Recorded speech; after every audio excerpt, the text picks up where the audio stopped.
The Industrial Revolution is praised as humanity's greatest leap forward, but no one asks what was destroyed to make it happen. Behind every machine was a body. Behind every factory was a life shortened by design. This is not progress. This is the cost history chose to forget. The year is 1800. Look at the map of Europe. For 10,000 years, this continent was defined by the color green, the quiet of the fields, the slow rhythm of the seasons, and the speed of a horse. But look closely at Britain, then Belgium, then the Ruhr Valley in Germany. The green is disappearing. Dark smudges are spreading like ink on a page. We call this the Industrial Revolution. In the history books, it is hailed as the moment humanity unlocked the code to infinite growth. It gave us cheap clothes, steel bridges, and the power to cross oceans in days instead of weeks. It built the modern world. But today, we are going to look under the hood of this engine. We are going to strip away the myth of progress and look at the raw cost of production. Because the Industrial Revolution wasn't just built on coal and iron, it was built on the calculated destruction of the human body. In the 19th century, the factory and the mine became the new temples of civilization. But inside these walls, a new philosophy was taking hold, one that would change us forever. Efficiency is everything. Humanity is secondary. To understand the scale of this shift, you have to understand the environment. Before 1750, most production happened in the home. A weaver worked at his own loom, at his own pace. If he wanted to take a break, he took a break. He owned his time. The factory system destroyed that autonomy. The new industrial cities, Manchester, Leeds, Sheffield, were not built for people. They were built for machines. The factories were massive brick fortresses designed to house the steam engines and the spinning frames. The humans were just the soft parts of the mechanism, necessary only because a machine to replace them hadn't been invented yet. Step onto a factory floor in 1830. The first thing that hits you is not the smell, but the noise. The power looms created a deafening rhythmic clatter that was loud enough to cause permanent hearing loss within a few years. Workers developed a form of lip reading just to communicate. Then there was the air. In the cotton mills, the air was thick with flue, microscopic cotton fibers that floated like snow. In the flax mills, it was wet dust. Ventilation was considered a waste of heat, so windows were nailed shut. The temperature was kept at a tropical 80 to 90 degrees Fahrenheit, 26 to 32 degrees Celsius, because the thread was less likely to snap in high humidity. In this environment, you didn't work a shift, you survived a sentence. The workday wasn't 9 to 5, it was 5 a.m. to 8 p.m. That's 15 hours, 6 days a week. Breaks were minimal, perhaps 30 minutes for dinner, eaten while standing next to the machine. There were no holidays, no sick leave. If you were late by 5 minutes, you were fired a quarter of your day's pay. If you were sick, you were fired. This wasn't cruelty for the sake of cruelty. It was cold economic logic. The machines were expensive capital investments. To make them profitable, they had to run constantly. The human need for sleep was an inefficiency to be eliminated. But the most disturbing aspect of this system wasn't the length of the day. It was the workforce itself. The Industrial Revolution had a specific demand for labor. It didn't need muscle. Steam engines provided the power. It didn't need skill. The machines did the complex weaving. It needed agility and obedience.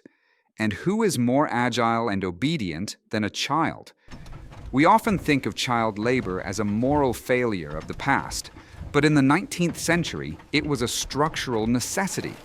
Children were the ideal industrial workers for 3 reasons. Size, they could crawl into spaces adults couldn't. Cost, They were paid 10 to 15% of an adult male's wage. Control. They were easier to discipline than grown men. In the textile mills, this created a specific class of worker, the piecer and the scavenger. The scavenger was often the youngest, sometimes as young as 6. Their job was to crawl under the active power looms to sweep up loose cotton and dust. Let's be clear about the danger here.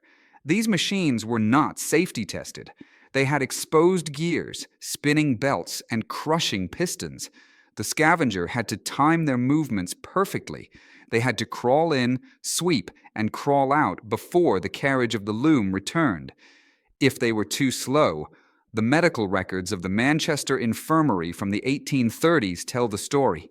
Crushed hands, severed fingers, scalps torn off when hair got caught in the drive shafts. Then there were the piecers. These children had to lean over the spinning machines to tie broken threads. They had to do this thousands of times a day. Their fingers bled from the constant friction. Their legs grew deformed from standing in the same position for 14 hours straight, a condition known as knock-knees, where the bones of the legs actually bowed inward under the strain. This wasn't accidental. It was systemic. In 1835, it was estimated that 40% of the workforce in the textile industry was under the age of 18. The British Empire was literally being spun by the hands of children. If the factories were brutal, the mines were a different universe entirely. Coal was the fuel of the empire. Without coal, the steam engines stopped. As surface deposits ran dry, mines went deeper, 1,000 feet, 1,500 feet down. In these depths, the conditions were prehistoric. The most infamous job belonged to the trappers. These were often the smallest children, aged 4 or 5. Their job was to sit in total darkness for 12 hours a day and operate the ventilation doors. When they heard a coal wagon coming, they pulled a string to open the door. When it passed, they let it close. They were human automatic door openers. If they fell asleep, the mine's ventilation would fail, and methane, gas, fire damp could explode. So they sat in the dark, often terrified, listening to the rats. Further down the tunnels, the labor was physical. In many mines, the seams of coal were too narrow for ponies. The tunnels might be only 24 to 30 inches high. An adult man couldn't stand. So they used women and older children as hurriers. A hurrier was a human draft animal. They wore a heavy leather belt around their waist with a chain passing between their legs attached to a coal cart weighing up to 500 pounds. They crawled on their hands and knees, dragging the cart through the muck and water, often for miles a day. The physical toll was catastrophic. Parliamentary reports from 1842 described women with distorted pelvises, making childbirth dangerous or impossible. They described men who were old at 25, their lungs black with coal dust, their bodies broken by the unnatural posture. And yet, this was legal. It was standard practice. Why? Because it was cheap. A human hurrier cost less to maintain than a pit pony. This industrial machine didn't just break bodies, it broke the social structure of Europe. For centuries, the father was the primary breadwinner. The family worked as a unit, usually in agriculture or craft. The factory system inverted this. Because machines reduced the need for physical strength, factory owners preferred women and children. They were cheaper and less likely to unionize. This led to a bizarre and tragic social dynamic in industrial towns. Unemployed men sat at home while their wives and children went to work for 14 hours a day to support the family.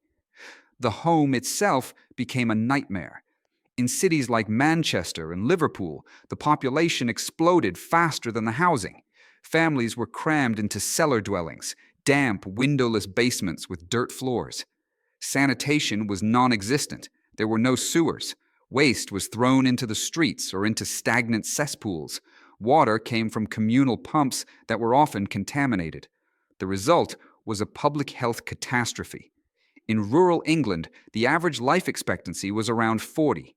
In the industrial slums of Manchester in 1840, the life expectancy for a laborer was 17 years. Think about that. 17. This wasn't just poverty, it was a biological collapse. The working class was literally rotting away. By the mid-19th century, Europe was facing a crisis of conscience. The wealth generated by the factories was undeniable. Britain was the richest nation on earth. The middle class was enjoying tea, sugar, and fine clothes, but the evidence of the cost was becoming impossible to ignore. Government commissions began to interview workers. The transcripts from these hearings are some of the most harrowing documents in history. They asked a girl named Sarah Gooder, aged 8, about her life as a trapper. "I never fall asleep. I have to keep the door open. I do not like being in the pit. I am very tired when I come home. I never go to Sunday school, for I cannot read." They asked women about giving birth in the mines. They asked men about seeing their children crushed by machinery. These reports forced the Victorian public to confront a single terrifying question: is the free market worth this? Up until this point, the prevailing economic theory was laissez-faire, leave it alone. Economists argued that interfering with contracts between workers and owners would destroy the economy. If a parent wanted to send their 6-year-old to work, that was their right. If a factory owner wanted to run a machine for 16 hours, that was his liberty. But the sheer brutality of the factory floor shattered this argument. It became clear that an unregulated market would consume the population. It would burn through human capital until there was nothing left. The change didn't happen because of kindness. It happened because the system was unsustainable. The Factory Acts 1833, 1844, 1847 were the first attempts to put a leash on the monster. They banned children under 9 from working in textile mills. They limited the workday for women and children to 10 hours. They mandated basic safety fencing around dangerous gears. They mandated 2 hours of schooling a day for child workers. These laws were fought tooth and nail. Factory owners predicted ruin. They claimed that without the 12th hour of labor, all profit would vanish. But they were wrong. The industry adapted. Efficiency increased. And slowly, very slowly, the idea that a worker had rights, that a human being was more than just a hand, began to take root. When you look at the 19th century, don't just see the top hats and the steam trains, see the dust, hear the noise. The Industrial Revolution was the crucible of the modern world. It gave us the standard of living we enjoy today. It gave us mass production, technology, and global connectivity. But it also left us with a warning. The factories of Manchester and the mines of Wales proved that progress has a dark side. They showed us that when efficiency is the only metric, humanity is the first thing to be sacrificed. The reason you have a weekend, the reason you don't work 16 hours a day, the reason your children are in school and not in a coal mine, it isn't because the system was benevolent. It is because millions of people, men, women, and children, were broken by that system until society was forced to draw a line. They were the fuel. We are the beneficiaries. And the question they left behind is still relevant today. In a world of increasing automation and efficiency, where do we draw the line between profit and people? I'll see you in the next era.